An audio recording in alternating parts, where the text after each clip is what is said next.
La enseñanza de este día se denomina 3 columnas.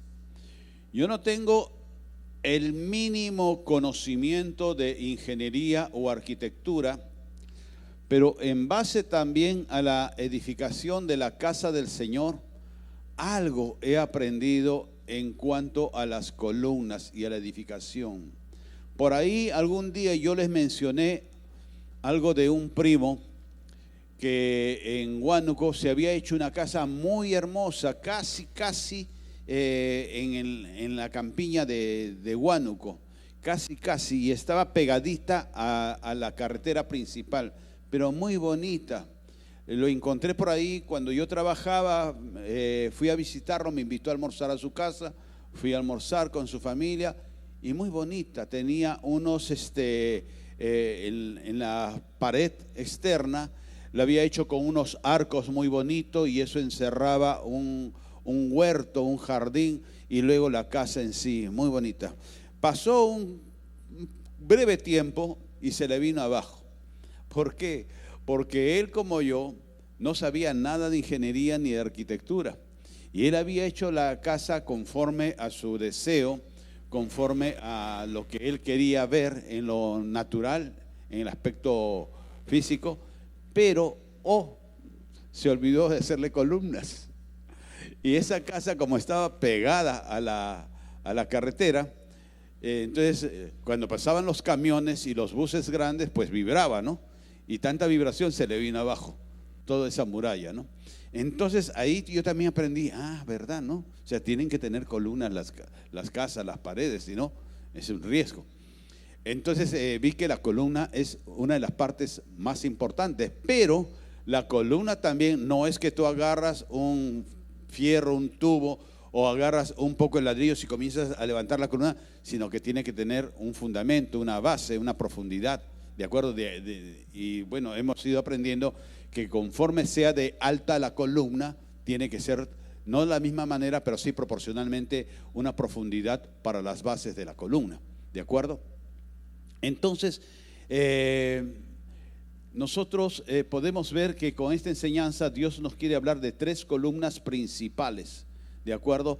Y en la primera columna nosotros encontramos este versículo, Juan 14:6, que dice que Él es el camino, Él es la verdad y Él es la vida. Y vamos a ir rapidito a Efesios capítulo 6, versículo 14. Son varios versículos que les quiero compartir y no quiero distraerlos mucho, pero sí que tengan la esencia. Estamos viendo la primera columna, ¿de acuerdo? Efesios 6:14 dice: estad pues firmes como una muralla, como una pared, como una columna, ceñidos vuestros lomos, ¿de qué? De la verdad, y vestidos de la cota de justicia. En la versión Dios habla hoy, esta porción me gusta mucho, que dice: así que manténganse firmes. Una cosa es que hagas una pared aparentemente firme, pero la otra es que se mantenga, como el caso de mi primo. Hizo unas paredes muy bonitas, pero no se mantuvo, no le dio el proceso inicial para que eso se mantenga firme. Entonces dice ahí: manténganse firmes. En esta versión Dios habla hoy: revestidos de la verdad y protegidos por la rectitud como una armadura. Nosotros encontramos en esta primera columna que viene a ser la verdad. ¿Por qué? Porque nos decía en la primera cita que hicimos de Juan 14 que Él es la verdad. ¿Quién lo dijo eso? Jesús. Él era el camino, la verdad y la vida. Y por consiguiente, casando Juan 14:6 con Efesios 6:14, nos habla que la verdad es lo que nos va a dar a nosotros la consistencia, la firmeza, ¿de acuerdo? Para poder ser firmes. Me viene a la mente también, hablando de Huánuco, en Huánuco hay un puente que une Huánuco básicamente es pequeño el puente, no tiene más de 30 metros o 20 metros, y une Huánuco con la carretera principal, con la carretera, la única carretera que hay, ¿de acuerdo? Y ese puente es hecho del tiempo de la colonia y está firme. Miren ustedes, en los tiempos de la república que vivimos, ¿Cuántos puentes se han hecho y cuántos puentes se han caído? Por acá, por Virú, por Chancay, también se cayó otro puente. Y se supone que de los tiempos de la colonia hasta ahora han sido incrementados con conocimiento, con técnica, con materiales, todos que no había en ese tiempo. Y en ese tiempo, y en los tiempos, por ejemplo, este puente Calicanto se llama, está firme. Y debajo de ese puente pasa el río Guayaga, que también es caudaloso, pero sin embargo está firme. ¿Saben por qué? Dice que ese puente Calicanto lo hicieron y para poderlo pegar usaban claras de huevo de avestruz. Y con claras de huevo le dieron la firmeza. Cosas que eran muy empíricas de esos tiempos, porque no tenían los adelantos del siglo XXI, pero sin embargo resultó bien. Fue firme y está firme ese puente. Entonces, y así por el estilo, hay muchos puentes y carreteras que se mantienen firmes. Las ruinas de Machu Picchu, la pared esa donde está la piedra de los 12 ángulos en el Cusco y todas esas cosas, y están firmes. ¿De acuerdo? Entonces, ¿qué es lo que diferencia con lo de ahora? Que lo de ahora no se hace con esa misma convicción, a pesar de los grandes adelantos, no se hace con la misma convicción, sino simplemente se hace ¿para qué? Para cumplir, para salir, bien sea en la licitación o que pueda alcanzar el dinero, qué sé yo, pero no se valora como era otrora tiempos. Y también para nosotros, para que nosotros podamos estar firmes, tenemos que practicar y vivir en la verdad. Y eso nos gusta, porque muchas veces cuando te hablan con la verdad, a veces nos hiere o a veces nos resentimos, porque no nos gusta ser confrontados con una verdad que no queremos enfrentarla. Miren, conforme nosotros avanzamos en años, nos volvemos muy sociales y nos gusta quedar bien con la sociedad. Y básicamente, como decía mi abuela, estar con Dios y con el diablo. Ser el amigo de todos y que nadie pueda tener una mala opinión de mí. Y que bueno, pero no es malo comerse el diezmo, no es malo tomarse su traguito. Bueno, puede ser, tal vez, quién sabe, ¿no? Pero uno no va y dice, y yo no hablo de legalismo, sino uno tiene que ser en verdad, uno tiene que ser firme, uno tiene que ser definido. Porque eso también vamos a enseñar a nuestros hijos y a nuestras hijas, tener una definición clara de cómo son las cosas y cómo deben de ser para un hijo de Dios, para una hija de Dios. Cuando nosotros vemos en ese Efesios 6:14 que leíamos, dice que debemos mantenernos firmes, revestidos de la verdad. ¿Qué cosa es revestidos? La parte externa. Y acá esto podemos nosotros enlazarlo con la integridad. Porque así como yo me muestro, así también yo debo ser internamente. No es el hecho que yo me muestre de una manera para agradar a la persona o al auditorio, pero por dentro soy otro. Tengo que ser auténtico.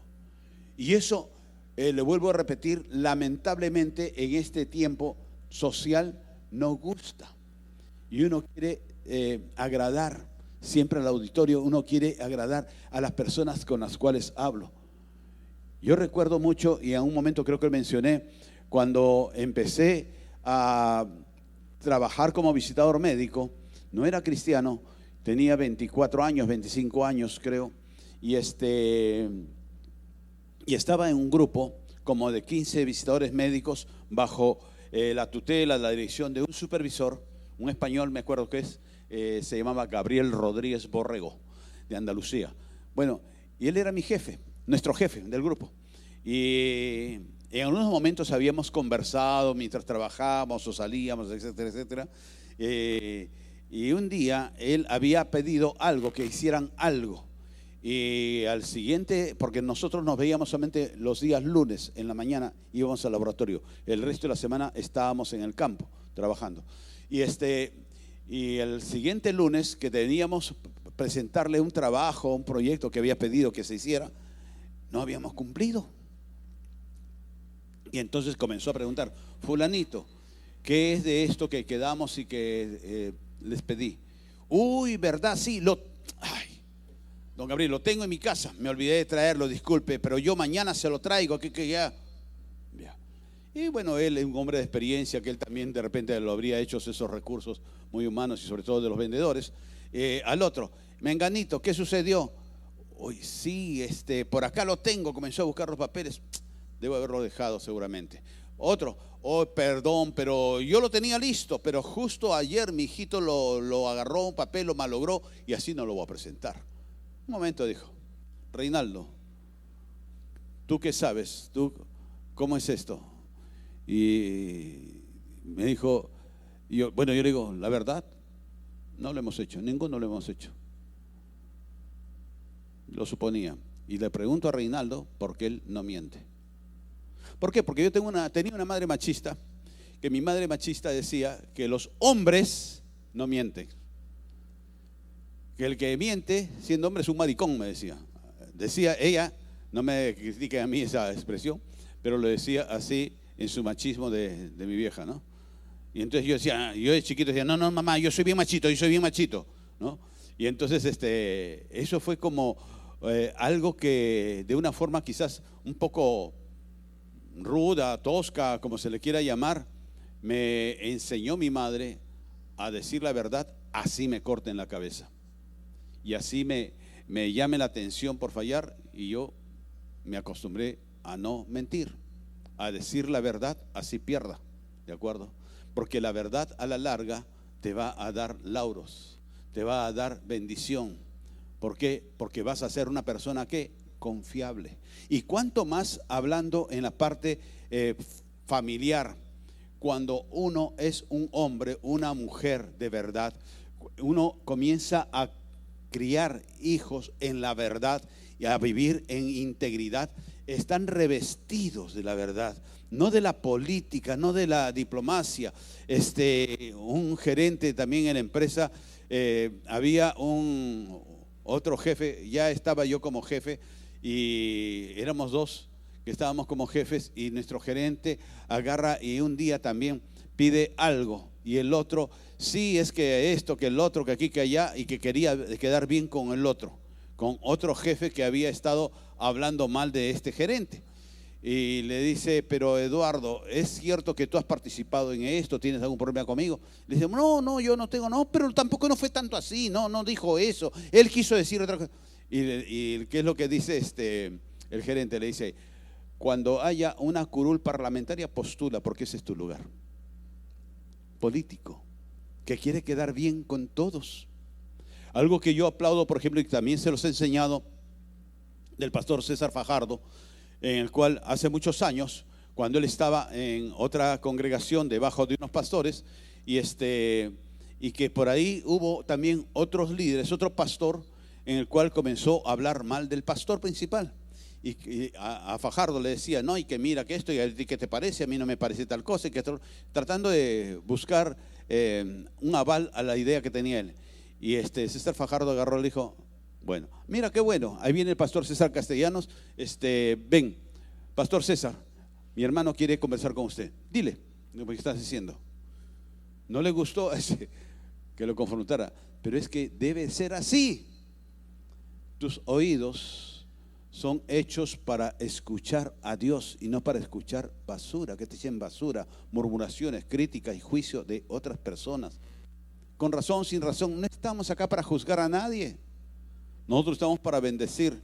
Entonces nosotros tenemos que ver por esa primera columna de verdad. Y les vuelvo a repetir, para levantar una columna tienes que cavar hondo y hacer las bases, los cimientos. Entonces tienes que trabajar en ti mismo, en ti misma, para poder ser un hombre de verdad, una mujer de verdad, y que siempre hables la verdad. Si no vas a hablar la verdad, mejor cállate, no digas nada, pero no caigas en mentira, no caigas en apariencia por quedar bien con la persona con que estás conversando. En la segunda columna yo les pido por favor que vayamos a Mateo capítulo 6, versículo 12. Mateo 6, versículo 12. Y ahí nos enseña la oración universal que a todos lo hemos recibido desde nuestros abuelitos, colegios, etcétera.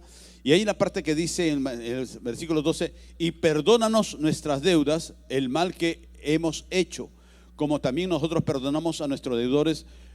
los que nos han hecho mal. En otras versiones dice, perdónanos también nuestras ofensas, como nosotros perdonamos a los que nos ofenden. ¿Qué está hablando? La segunda columna es el perdón.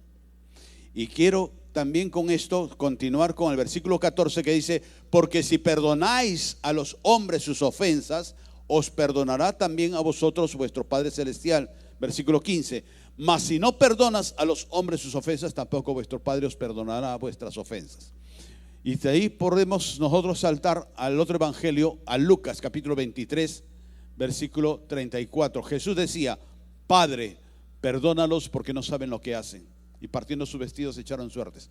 Dos sucesos en este momento en el cual el Señor le piden, sus discípulos les piden la forma de orar. ¿Cómo oramos? ¿Qué es la oración? Ellos están aprendiendo y Jesús le da un modelo, no para que lo paparroteen como lo hemos venido haciendo por siglos, sino para que nos estudiemos, lo meditemos y lo vivamos. El Padre Nuestro, que le pusimos ese nombre. Jesús no le puso nombre a la oración, nosotros lo hemos puesto, pero bueno. Pero parte de esa oración en la cual cada desglose de la oración podríamos hacer toda una prédica para que nos alimente en varios puntos. Dice, perdónanos, le pedimos perdón a Dios, está muy bien eso. Reconocer que hemos fallado, está muy bien. Perdonar, pedirle perdón al Señor, que Él borre nuestras rebeliones, nuestras ofensas, nuestras faltas. Pero también en el mismo versículo lleva impreso, ¿qué cosa? Así como nosotros perdonamos. Esto como que tiene una relación, ¿no? En cuanto al pedirle a Dios que nos dé, pero nos rehusamos a darle. Le pedimos a Dios que nos perdone, pero nos rehusamos a perdonar al que nos ofendió. ¿De acuerdo? Y nosotros ahí encontramos en el versículo 14 que decía, porque si tú perdonas las ofensas del que te hizo daño, del que te hizo mal, entonces mi Padre te perdonará también. Pero si tú no perdonas, entonces ¿con qué cara vamos a pedir perdón a Dios? No podemos decir nosotros que estamos por encima de Dios, ¿no? Y poder cantar, que te perdone Dios, que te perdone. No, no le podemos decir eso, porque si yo estoy entrando en el nivel, en la columna del perdón, tiene que ser algo que soy practicante del perdón. Y el practicante del perdón es no estar repitiendo como esa oración que nos enseñaron también en la Iglesia Católica, el yo pecador me confieso a Dios Todopoderoso, y ahí sigue, y se pone uno como pecador. Es cierto, hemos sido o somos pecadores, debemos pedirle perdón a Dios, es muy cierto, pero también estar en la disposición de perdonar a otros. No, yo sí, yo perdono pero no olvido, es lo mismo que no has perdonado. Yo no te digo que vas a olvidar y que te va a dar un ataque de Alzheimer permanente en el cual no vas a recordar nada, no es eso. Podemos recordarlo, pero ya no sin ese resentimiento y sin ese dolor. Poder borrar todo, porque ese es el perdón. El perdón lleva implícito también la restauración. No la restauración de la confianza, que eso se podrá dar en el tiempo, en algún momento, pero sí la restauración de la relación con la persona que te ofendió, con la persona que te traicionó. Poder tener esa restauración y pasar la hoja. ¿Por qué? Porque ¿qué tipo de cristianos vamos a ser si, por ejemplo, tal persona me hizo daño, tal persona habló mal de mí, yo sé que habló mal de mí, yo sé que criticó, yo sé que dijo cosas que no son, ya, y eso lo tengo clavado en mi corazón, pero ya, yo te perdono, pero cuando lo veo me voy por el otro lado para no tener la necesidad de saludarlo o aceptar su saludo. No quiero ver a esa persona, no quiero saber nada de él o de ella. Eso quiere decir que no llegué a perdonar, porque no permití que mi corazón sea restaurado. ¿De acuerdo?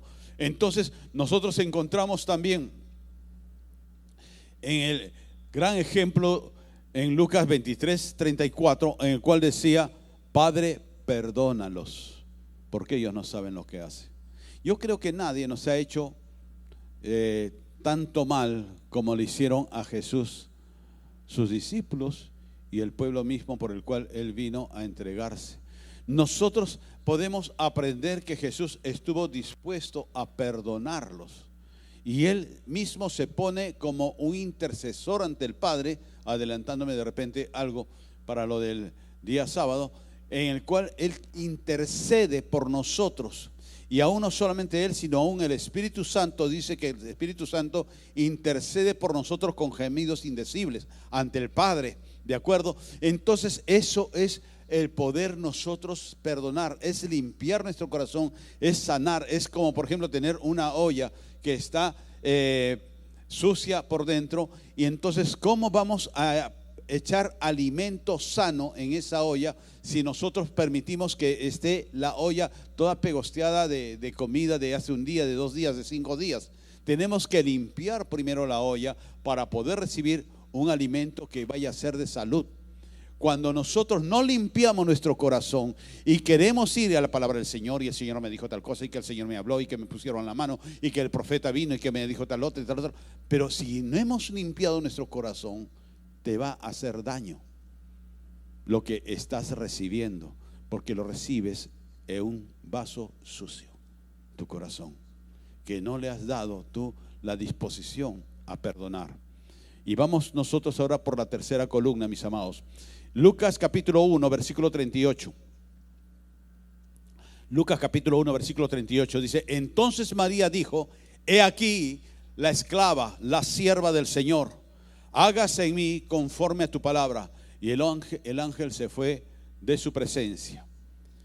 Y de ahí en el mismo Lucas capítulo 22, versículo 42, Lucas 22, 42, les pido que dice: diciendo, Padre, si quieres, dice Jesús, pasa este vaso de mí, aparta este vaso de mí, pero no se haga mi voluntad, sino la tuya. Y esta tercera columna es la obediencia. María, la joven María, la adolescente María, ella sabía que a lo que se exponía cuando Dios a través de su ángel le manifiesta el plan del Señor, de que ella quede preñada, sea embarazada por el Espíritu Santo, siendo ella, estando desposada, estando de novia con un varón justo como José, que venía de la tribu de Judá, descendiente de David. Era un hombre justo, un hombre noble, y que ella se presente diciéndole al novio y a la familia del novio: estoy embarazada. Y el novio diría: pero nosotros no hemos tenido relaciones. Y ella le dijo al ángel: pero yo no he tenido intimidad, yo no he conocido hombre, ¿cómo voy a quedar embarazada? ¿Cómo voy a tener un hijo? Y el ángel le dice lo que va a hacer, que va a hacer por el Espíritu Santo. Y ella pudo negarse, decir: no, escojan otra, pero yo no me voy a exponer. ¿Por qué? Porque según la ley mosaica, llevada a un extremismo y fanatismo religioso que también se daba en esos días, esas mujeres que estaban de novias, o que mujeres que estaban separadas para matrimonio, si el novio la rechazaba por adulterio, porque estaba embarazada de que no era de él, podían morir apedreadas. Y ella sabía lo que se exponía: a la vergüenza, a las calumnias, y aún a la muerte, y aún a la vergüenza para su familia. Era deshonrar a su familia. Ella sabía a todo lo que se exponía, pero ella, ¿qué hizo? Obedeció. Ella dijo: yo soy la sierva del Señor, soy la esclava de Dios, hágase en mí conforme a la voluntad de Él. ¿De acuerdo? Y nosotros, siglo XXI cristianos, muchos nos llamamos siervos del Señor, esclavos de Dios, sirvientes de Dios, pero renunciamos en algunos puntos a decir: no, eso no lo hago, no, eso otro tampoco, yo lo hago pero a mi manera, no a la manera que quiere el pastor. El pastor no es una manera del pastor, es la manera de Dios, que Dios le dice al pastor: hagan tal cosa. Y si el pastor se equivoca o manipula, porque también hay pastores manipuladores y mentirosos, pues es problema de ese pastor con Dios, y Dios lo arreglará en su tiempo. Pero tú no caigas en desobediencia. La obediencia es un punto, uno de los pilares, una de las columnas que es difícil de poderlas conectar, de poderlas cumplir. Vemos nosotros en estas 3 columnas, cuando en esta última columna de la obediencia, que el mismo Jesús, Él como hombre, ustedes creen que es un hombre de 32, 33 años, no tenía derecho, no tenía aspiraciones como hombre, como carne, hijo de María y de José, un hombre que desde juventud había sido cuidado también en integridad, en verdad, en obediencia y todo, sujeción a sus padres, todo eso. Y que él no soñaba, y aún María también la madre, no soñaba que un día Jesús, como es el sueño de toda familia, pueda crecer, conocer una pareja, casarse, tener unos hijitos, tener una familia, y como familia poder ser un instrumento también para Yahvé, para Jehová. Tienen que haber tenido esos sueños, y él también como hombre, él sabía como la parte divina que había en él, lo que se le venía. Y entonces él por eso mismo tenía también el miedo humano de lo que se venía. Y por eso es que en el momento que está en Getsemaní, hay un instante en el cual Jesús le brota sangre y agua. Y eso no es una fantasía, no es una ficción. Eso se puede dar en un caso extremo de estrés, de tensión. Porque se segrega mucha adrenalina en los casos de estrés, hablando ya biológicamente, clínicamente, médicamente, se segrega adrenalina, la adrenalina comienza a dilatar los vasos, a agrandar los vasos, y los pequeños vasos sanguíneos se dilatan y dejan salir. ¿Qué cosa tienen los vasos sanguíneos? Tienen sangre. Es como una manguera, que tienes la manguera cerrada, pero tú abres la llave de la manguera y comienza a salir toda el agua. Lo mismo es lo que sucede con asaltos adrenalínicos que pueda tener uno por el estrés, y comenzaba a brotar de esos vasos sanguíneos que se rompían, que se abrían, y le daba también hipersensibilidad en la piel. Entonces él estaba sometido bajo un gran estrés, y por eso él va al Padre para ver si el Padre en último momento cambia de parecer y ve otra forma de poder solucionar el tema del futuro, el tema de que tú llegues a la iglesia, que tú llegues a ser cristiano o cristiana. Y él le dice: Padre, si es posible, aparta esto que voy a tener que pasar, quita este trago amargo, duro, porque me voy a ver, yo sé que voy a estar en una cruz, yo sé que Pedro, mi directo amigo, mi discípulo, mi seguridad, él me va a rechazar, él me va a negar 3 veces. Yo sé que el otro, que también era mi amigo, Judas Iscariote, él me va a vender, me está vendiendo. Yo sé que ese Judas incluso hasta el último momento va a venir y me va a dar un beso, y no va a ser un beso de amor, sino un beso de entrega, para identificarme entre los soldados quién soy yo. Yo sé que los otros discípulos también, los otros 10, se van a esconder, van a huir, me van a dejar solo en la cruz. Yo no quiero eso. Yo no quiero tener que vivir ese momento así solo, angustiado, desesperado. Pero que no se haga al final mi voluntad sino la tuya. Y él aceptó ser obediente a muerte y muerte de cruz. Aceptó ser obediente hasta la última gota de sangre. Nosotros encontramos en estos 3 pilares, en estas 3 bases, que nos habla de 3 cosas que muchas veces, mis amados, el mundo que nos rodea lo hace el panorama más difícil para que nosotros lo vivamos, para que nosotros seamos gente de verdad. No mientas delante de tus hijos, no les enseñes eso. Así sea el cobrador y que vas a tener que dar la cara y que te va a insultar, pero da la cara.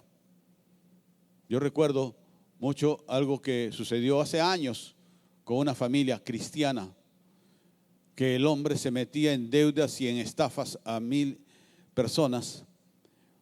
Y un día uno de sus acreedores y amigo fue a su casa y básicamente le abrió la puerta de una patada para insultarlo. Y él no estaba, y la que tuvo que dar la cara fue la esposa y los hijos. ¿Por qué? Porque él no quería vivir en verdad. Y nosotros, claro que son casos extremos, pero nosotros tenemos que hablar la verdad y enseñarle a nuestros hijos a decir siempre la verdad. Así pierdas, pero di la verdad. Así te sientas mal y te avergüences, di la verdad. Que la verdad sea tu galardón, que la verdad sea la capa que Dios va a poner sobre ti. La otra columna, que es el perdón, estar dispuestos a perdonar. Yo les digo que a veces es difícil perdonar. Es difícil porque a veces las personas con las cuales más confiamos a veces nos fallan, porque son humanos. Y nos resulta difícil poder perdonar a esa persona, porque yo esperaba esto de cualquier persona, pero no lo esperaba de él, no lo esperaba de ella. Pero tenemos nosotros que aprender a perdonar Porque cuando tú aprendes a perdonar, Dios te está llevando más cerca por el perdón a su corazón. No es fácil perdonar, pero tienes que hacerlo, tienes que practicarlo, porque eso es también la enseñanza y la columna que vas a dejar para tus hijos. Y la tercera, que es la obediencia.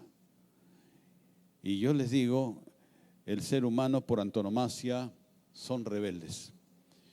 Y a veces te dicen una cosa y uno quiere hacer lo contrario, o quiere hacerlo a su manera. Y yo les digo que eso yo lo he visto en personas en el mundo secular, en personas en el cristianismo y hasta en pastores. Que dice, ya, yo lo hago pero a mi manera. El pastor no tiene por qué enterarse de esto, yo lo hago a mi forma. Pero entonces, ¿por qué finge ser una persona obediente, una persona de integridad, una persona cordial? Mejor decirle, ¿sabe qué cosa? No. Yo no lo entiendo, yo no lo comprendo así y no podemos andar juntos. Porque dice la Escritura también del Señor, si dos no están de acuerdo, ¿cómo pueden caminar juntos? Entonces nosotros tenemos que ser obedientes, obedientes como Jesús hasta la cruz. Y no te digo que vamos a pasar a ser crucificados y muertos como Jesús, pero sí muertos a nosotros mismos, muertos a nuestras áreas, muertos a nuestra manera de ser, a nuestra manera de pensar. Yo cuando estaba como cadete en la Fuerza Aérea, cuando ya renuncio y voy a salir de baja, me llamó el director de la escuela de ese tiempo, de la escuela de oficiales, que era un comandante de la Fuerza Aérea, el comandante de Barrios. Y estábamos conversando porque es que yo quería darme de baja, salir, y él me trató de animarme de la parte castrense, las cosas buenas, y yo le dije, y bueno, el error que cometió quizás él, que a mí no me gustó, yo tenía 18 años, era un mocoso, pero me dijo, un militar donde vaya es un militar, en cambio un civil no tiene comparación con alguien de la fuerza castrense. Y eso a mí me piconeó, pues, y yo le dije, no es así, le digo a mi comandante con el respeto que se merece, pero yo le quiero decir algo. Si usted tiene un coeficiente intelectual de 100, pero un coronel, que es el grado inmediato superior, tiene un coeficiente intelectual de 50, y ese coronel le dice algo absurdo, ¿usted qué hace? Usted le va a dar la razón y se va a someter a él. Bueno, es la obediencia, me dice, es la fuerza castrense, uno tiene que estar sujeto a autoridad. Está bien. Pero si yo soy un civil y tengo mi jefe y discrepo con él en algo, yo voy y le digo y trato de hacerle entender. Trataré de hacerle entender, le decía. Pero si soy militar no puedo hacer eso, porque eso es faltar el respeto a la autoridad. Está bien, chico, me firmó la baja. Que te vaya bien. Algo que nosotros debemos entender, que la obediencia también, y por eso también en el Señor se habla del ejército de Dios. Porque en el ejército de Dios nosotros tenemos que estar sujetos a la autoridad y a la doctrina cristiana, a la doctrina de Cristo.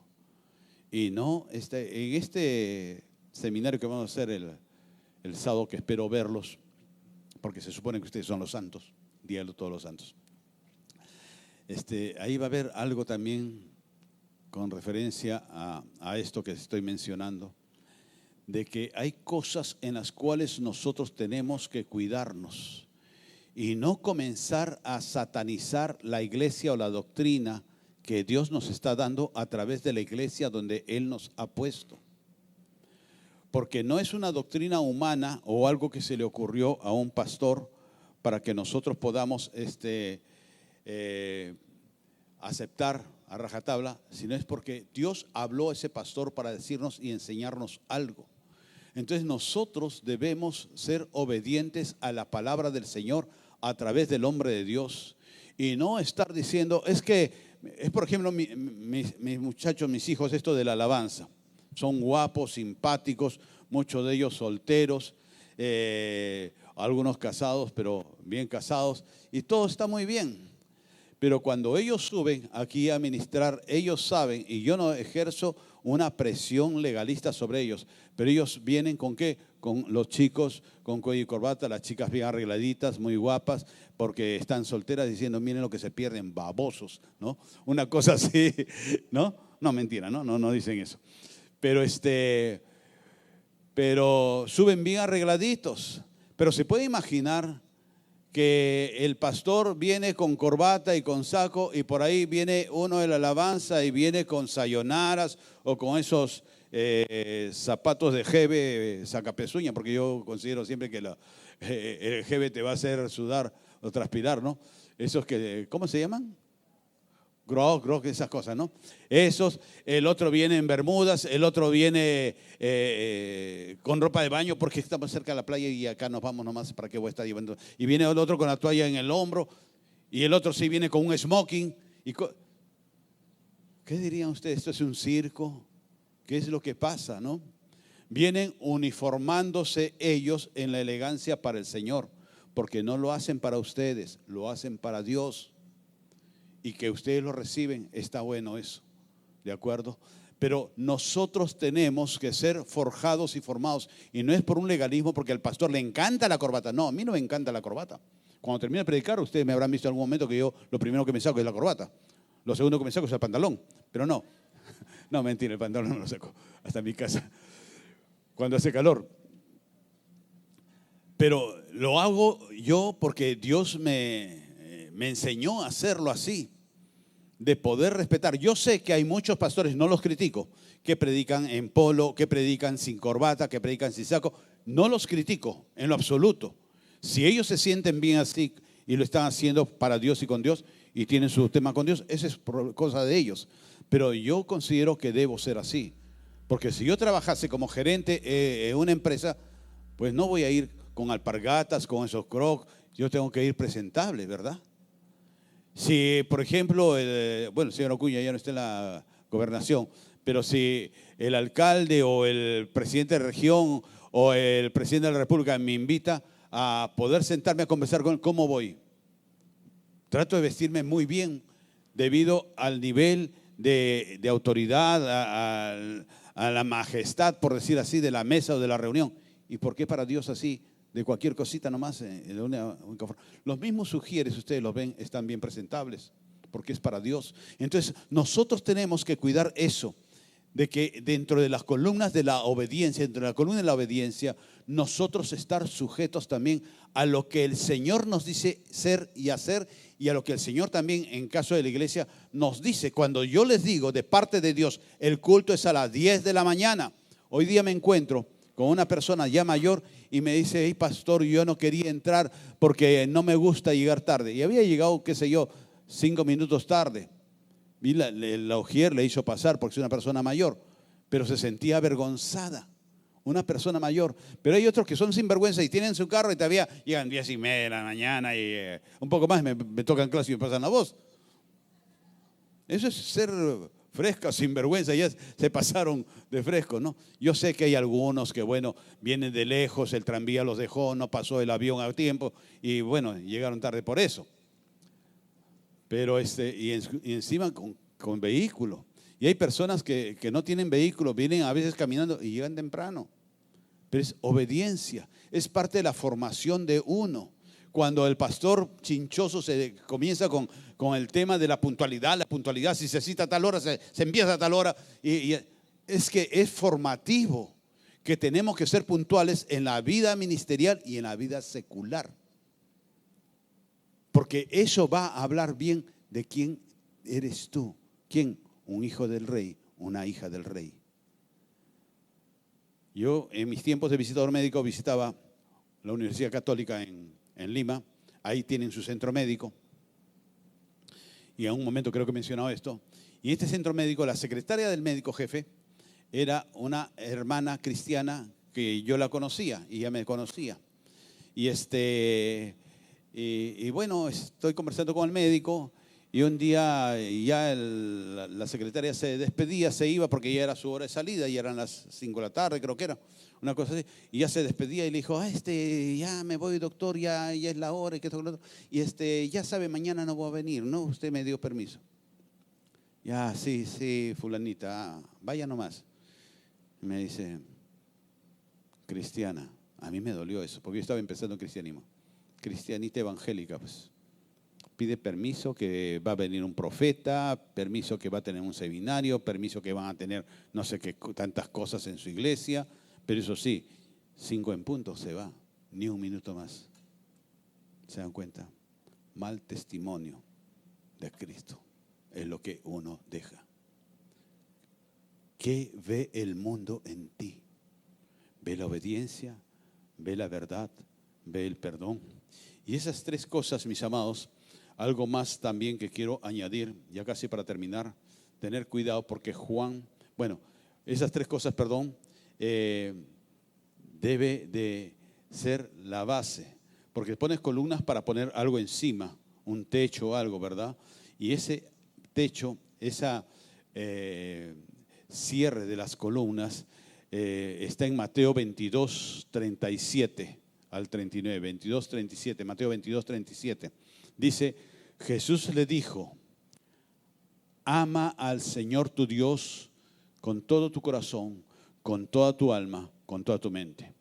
Y este es el primero y el más grande mandamiento. El segundo es semejante, amarás a tu prójimo como a ti mismo. Las columnas estas, en ello va a descansar la esencia de Dios, que es el amor. La esencia para nosotros, que es el amor.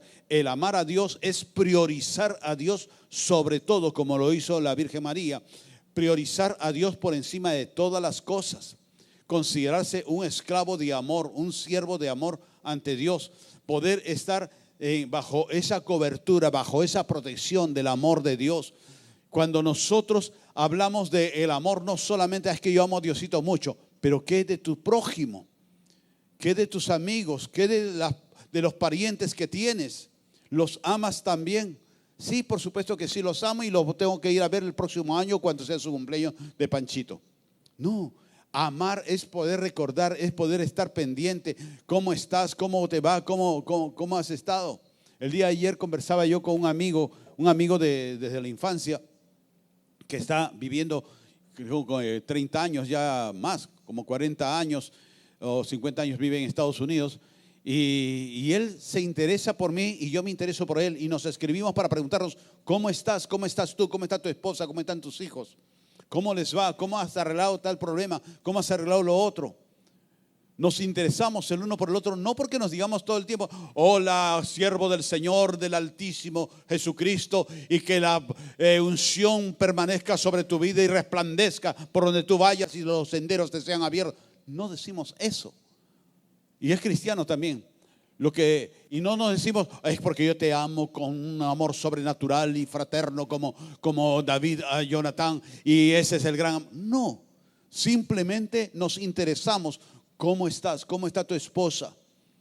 ¿Cómo te está yendo? Nos interesamos porque hay amor.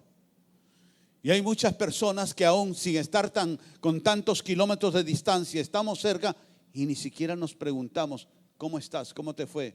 ¿Estás saliendo de tu problema? ¿Estás mejorando? No. Y eso es lo malo del cristiano del siglo XXI, que nos llenamos de mucha letra bíblica, de mucha doctrina bíblica, de muchos estudios bíblicos, exegéticos y hermenéuticos. Nos llenamos de eso, pero no recordamos que el primer llamado de Dios es el amor. Que Jesús era amor y por amor Él se entregó, por amor obedeció, por amor fue verdad, por amor Él estuvo siempre presente en poder ser obediente hasta la cruz. Por amor, amor al Padre y amor a nosotros. Y nosotros no lo recordamos ni lo honramos. Tener en cuenta también que en Juan 15, versículo 13, dice, nadie tiene mayor amor que este Jesús, que ponga o que va a poner su vida por sus amigos. Jesús se brindó por nosotros sin conocerte físicamente, pero se brindó para que tú tengas una vida y un futuro diferente. Y no para estar criticando iglesias, criticando gobiernos, criticando naciones, criticando autoridades. O rasgándote la vestidura. Es que me dijo, que no me miró. Es que a veces hay personas que dicen, el pastor es un creído, una sobrada, la pastora es una sobrada, porque ni siquiera me ha saludado. ¿Y tú has saludado? ¿Tú te has acercado a saludar? Y ustedes algún momento se han preguntado, pastor, usted no se enferma nunca, ¿no? Sí, aunque no lo creas, también me enfermo. Mi esposa también se enferma, mis hijas se enferman, Franco se enferma. Todos nos enfermamos porque somos humanos, pero no nos enteramos.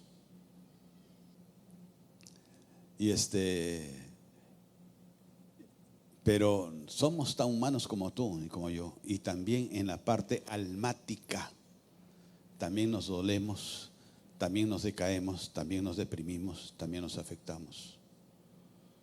La vez pasada escuchaba una prédica, y en esta prédica decía que a veces, decía este pastor, pregúntate 3 cosas que pueden estarte afectando y que puedan afectar tu crecimiento y desarrollo ministerial. Y uno instintivamente dice, no, es el Señor es mi pastor, nada me faltará, etcétera, etcétera. No. Eso es bonito decirlo, pero vivirlo. Y yo comencé a ver, y sí, habían 3 cosas. 3 cosas que me afectan, 3 cosas que me duelen, 3 cosas a mí en lo personal, no como pastor, sino como Reinaldo. 3 cosas que me jalan hacia abajo. Y por esas 3 cosas que no se las voy a decir por obvias razones, en esas 3 cosas, lo único que me queda es entregárselas al Señor y decirle, Señor, tú lo conoces, tú lo sabes, y oro por estas 3 cosas para que tú me ayudes. Porque yo no soy solo, tengo una familia, tengo unas hijas, unos yernos, tengo unos nietos. Tengo la responsabilidad de un ministerio, una iglesia que Dios me ha dado. Y que ninguno, ni Sofía, ni ninguna de mis hijas, ni mi esposa, tienen por qué ser afectados por esas 3 cosas. Amén. ¿Cuántos oran por sus pastores? Me refiero a pastores también con los pastores de Renuevo. ¿Cuántos oran por sus pastores? Y no porque ellos se los pidan, sino porque es un día a día que debes orar por ello. Yo ahora, antes de empezar, me acerco de un hermanito muy directo para las cosas del Señor y el servicio del Señor. Y me decía, con este tema que están arreglando la pista y que no pueden entrar los buses hasta acá. Y me decía, no, los buses se quedan allá afuera y hay personas mayores, ancianas y aún con bastones que van a tener que caminar desde allá hasta acá. Pero gloria a Dios que hay un hermanito que él ofreció una combi chiquita que sí puede entrar y salir para poder estarlo recogiendo. Pero esos que han venido en ese bus con algunos problemas de salud o de edad, ellos vinieron sin saber que va a haber un coche de traslado. Vinieron para recibir del Señor y poder llegar a tiempo a su culto. No vieron impedimento. Y a veces nosotros nos engreímos. Ay, pero no se puede pasar. Y el bus todavía no deja acá. Qué aburrido, qué fastidio. Yo no quiero. ¿Por qué al pastor no se le ocurre mejor hacer el culto allá en la playita y con helados así que regalen de obsequio, de cortesía?